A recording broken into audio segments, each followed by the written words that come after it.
प्रधानमंत्री जी ने सिर्फ और सिर्फ बेवकूफ़ बनाने का काम किया है। 2014 में कहा, भाइयों बहनों मित्रों, बेच रहे हैं भारत को, बेच रहे हैं भारत को, खामोश मैं कैसे हो जाऊं? मैं देश नहीं बिकने दूंगा, मैं देश नहीं झुकने दूंगा, ऐसा मीडिया ने दिखाया था। बल्कि प्रधानमंत्री जी ने कहा, सुनो, उन्होंने कहा क्या था? रेल बेच दूंगा, तेल बेच दूंगा, सेल बेच दूंगा, खेत बेच दूंगा, खलिहान बेच दूंगा। और अगर जिसने हमसे जिसने सवाल पूछ लिया उसका चमड़ा भी बेच दूंगा। प्रधानमंत्री जी से आप सवाल पूछ लो, देशद्रोही साबित कर दिए जाओगे। किसान अगर सवाल पूछ ले, खालिस्तानी साबित कर दे देते हैं। अगर कोई दलित पूछ ले तो उनको नक्सलवादी कर देते हैं। अगर कोई मुसलमान सवाल पूछ ले तो उनको देशद्रोही और पाकिस्तानी कहने का काम अगर किसी ने किया है तो भारतीय जनता पार्टी ने किया है।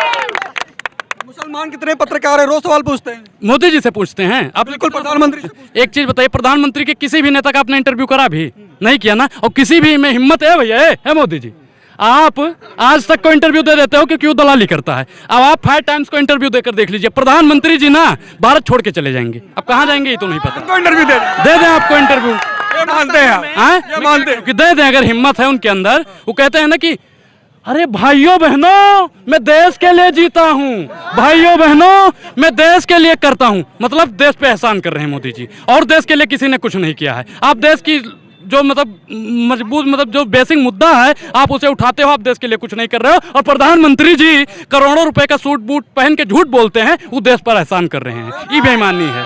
कहते हैं ना 70 साल कांग्रेस ने लूटा, अब हम आगे देश को आगे ले जा रहे हैं। एक चीज बताइए, क्या लूट लिया कांग्रेस ने? कांग्रेस ने जितना बनाया है उतना भारतीय जनता पार्टी बेचने का काम कर रही है। IIT किसने बनाया? IIM किसने बनाया है? एम्स किसने बनाया? बताइए। बस किसने बनाया? ट्रेन किसने बनाया? और प्रधानमंत्री जी को सोचना चाहिए, जिस रेलवे स्टेशन में चाय ले लो, चाय ले लो, चाय बेची, वो रेलवे स्टेशन किसने बनाया? बताइए। 70 साल पहले अगर हम आ गए तो देश और कहाँ होता, आगे होता। अमन बेच देंगे और चमन बेच देंगे। भारतीय जनता पार्टी की अगर चाटुकार पत्रकार दलाली करते रहे तो एक दिन पूरा वतन बेच देंगे।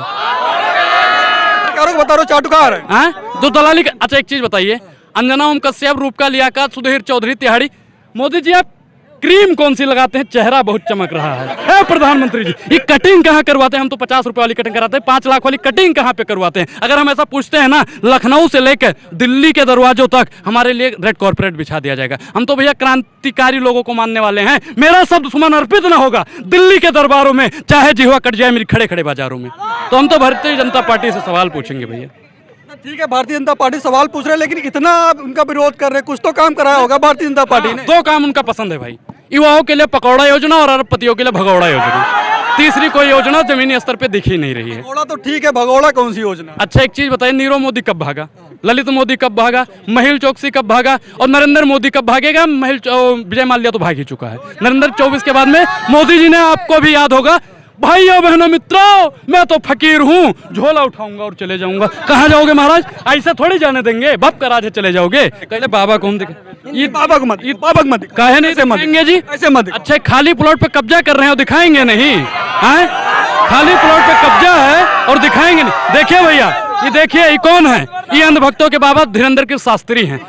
भैया देखिए, बालेश्वर धाम में हनुमान जी में मेरी आस्था है क्योंकि हम सनातनी हैं। और इस धीरेन्द्र कृष्ण शास्त्री जो झूठा कब्जा करने की बात करता है, ऐसे व्यक्ति में हमारी कोई आस्था नहीं है। और ऐसे व्यक्ति को देश के गृह मंत्री जी जैसा के पापा संज्ञान लेकर जेल में डाल दें, क्योंकि महिलाओं के साथ में महिला सशक्तिकरण की बात सबसे ज्यादा करके। शास्त्री की आप बात कर रहे हो, कह रहे हमारा साथ तो हिंदू राष्ट्र बनाएंगे, भारत हिंदू राष्ट्र बनाएंगे। एक हिंदू गाँव बना दीजिए जी, एक हिंदू मोहल्ला बना दीजिए।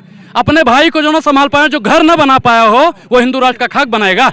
इनके भाई जो थे बहुजन भाई के शादी में कट्टा लहरा रहे थे, सिगरेट ऐसे पी रहे थे जैसे लखनऊ में नवाब नहीं, वहीं पे नवाब मध्य प्रदेश में ही हूँ। महाराज इतनी बेशर्मी ऐसे चाहते हिंदू राष्ट्र बने? भैया हम तो कह रहे हैं कि इस देश को संविधान राष्ट्र बनना चाहिए। और हिंदू राष्ट्र अगर बन जाएगा तो दलितों के लिए क्या सुविधा दी जाएगी? क्या सिलेंडर सस्ता हो जाएगा? क्या महंगाई दूर हो जाएगी? क्या बेरोजगारी, मतलब युवाओं को रोजगार मिल जाएगा और आजाद होकर आप पत्रकारिता कर पाएंगे? हिंदू राष्ट्र के 5 फायदे गिनवा दीजिए, मैं संविधान राष्ट्र के 50 फायदे गिनवाने के लिए तैयार। ज्यादा आंदोलन अगर कोई करने वाला है तो मोहनदास करमचंद गांधी, ठीक, उन्होंने अपनी पत्नी कभी नहीं छोड़ी हैं।